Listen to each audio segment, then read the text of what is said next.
கர்த்தர் என்னை காப்பாற்றுவார்டா. எப்படிலாம் நடிக்கிறான் பாரு. பார்க்குறான். அந்த யுகேஷ் கூட சேர்ந்து நீயும் இப்படி ஆயிட்டல்லடா. ஐயோ மிஸ் பார்க்குறாங்களே. வணக்கம் மிஸ். இதுக்கு மேலே நடித்தா கண்டுபிடிச்சிருவாங்க.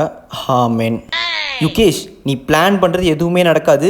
ஒழுங்காக பார்பி ஃபோனை கொடுத்துட்டு தப்பு பண்ணதை ஒத்துக்க. இல்லைனா ஸ்ட்ரைட்டாக உனக்கு எப்படி டிசி கொடுக்கலான்றதை பற்றி தான் நாங்கள் பிளான் பண்ணுவோம். நான் ஏன் மிஸ் ஒத்துக்கணும்? நான் தான் தப்பே பண்ணலையே மிஸ்.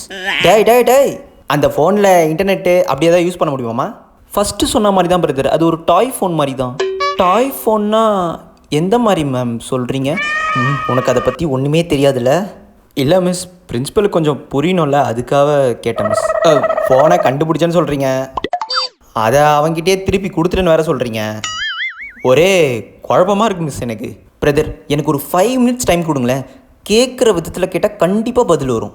எப்படி வரும் பாரு என்கிட்டேருந்து. ஃபோனோட வந்தால் ஆக்ஷன் எதாவது எடுக்கலாம் பாருங்கள். Thank you brother.